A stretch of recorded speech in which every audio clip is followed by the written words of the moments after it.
Senator Moreno. Thank you, Mr. Chairman, for, for holding this hearing. And let me just point out again for the record that I think preventing fraud in government should be completely nonpartisan. It's not a Democrat issue or a Republican issue. Yet almost the entirety of the Republican dais is filled with people sitting here listening to the entire hearing. And literally the entire Democrat dais is empty. I think that's quite frankly a disgrace. I think it's a disgrace to the people who pay taxes to know that there's an entire party that does not care whether taxpayer money is burnt.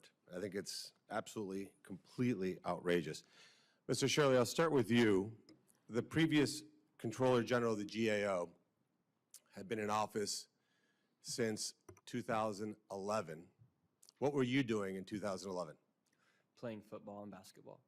And what grade were you in? At that time, I was 9 years old. So 9?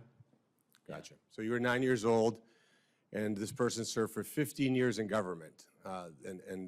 We have this idea that maybe we double down on that process that failed for 15 years, that somehow we'd be better off, and yet you went in at your risk and exposed fraud. I'm going to take a different angle. How does it make you feel as somebody who's 25 years old to know that your generation is going to pay the bill for everything that's happened right now? We have $40 trillion in debt. Yeah. And yet your generation is going to pay the price. Yeah, I think that's the sad thing is my generation's the one who's affected the most from this fraud and from the national debt. It's extremely hard for anyone my age to buy a home, even just to be able to accumulate the money to have a down payment inside your bank account. It's very, very hard. And so when you see a fraudster who literally opens up a layering center and they receive $1.9 million, and that was going on for years, and no one ever did anything. We had all this oversight. We had everyone knew about the fraud, but everyone was too afraid to talk about the fraud because of what would happen to them. And what do you mean what would happen to them? Is it impolite to say that somebody's defrauding the government because there's of some certain race or gender or national origin? Is that somehow racist to say you should not steal money from the federal government? It's not racist, but politically it can be seen as racist. They may label you as Islamophobic or a racist, quite frankly.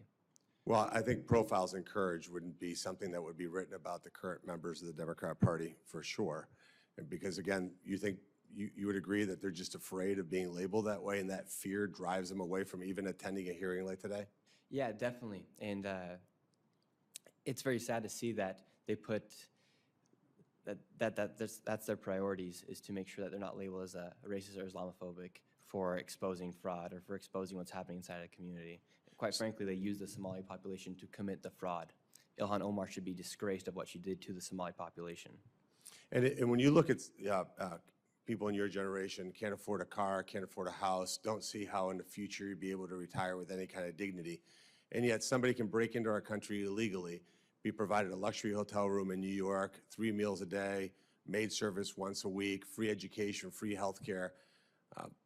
What goes through your head when you think about that? Like, how does this happen? We're putting foreigners oftentimes above American citizens, and it's very, very sad to see. And Mr. Hetler-Gadet, I want to drill back down to the numbers you provided because I want to make sure I heard them correctly. You talked about, again, we're here to talk about fraud. We can talk about waste in a different hearing. We're here to talk about fraud. You mentioned in 2025, what was the number that you said? You knew the numbers off the top of your head pretty well. It's impressive. GAO estimated that in fiscal year 2025, we issued $186 billion in improper payments. So $186 billion in 2025. From 17 to 20, which is President Trump's first term, that number by GAO is estimated to be $672 billion. Does that sound right? I don't have that number off the top of my head, but sounds right. Yeah, generally. Again, GAO citing their numbers. And from 2020 to 2024, that number under Biden was $925 billion. So I would point out 2020 is still the Trump administration. No, this is fiscal year, so this would start October 1st. Okay. Yeah, so it was a 38% increase, and it's been massively cut back by President Trump in his second term. I don't know that that's the greatest case to be made, that the entire issue is because we have these inspector generals that have failed dramatically since the time Nick Shirley was playing basketball in his driveway when he was 9 years old. I think what we need to do here, Mr. Chairman, is take this topic very seriously. I think the American people are sick and tired of hearings, honestly. I think they need to see people who are held accountable, that go to jail. And until we do that, I don't know that we have the confidence of people. I feel badly for next generation, honestly. I don't know how they look at it and say, this government's just failing us. And the sense of disenfranchisement with the American government. I mean, I just can't wrap my head around the fact that Democrats care so little about this topic that they don't even show up. They didn't show up at your session either, Senator Johnson, when we talked about this exact topic in your committee. And ultimately, if your elected leaders don't give a crap about how government spends money, it's an indictment on that. And even worse, the media just won't even talk about it. There will be more stories on CNN tonight about the reflecting pond being empty than the fact that you had a hearing today about trillions of dollars of fraud. And that is the problem. The media is complicit, the Democrats are complicit, because that's ultimately, you have to think, what keeps them in power.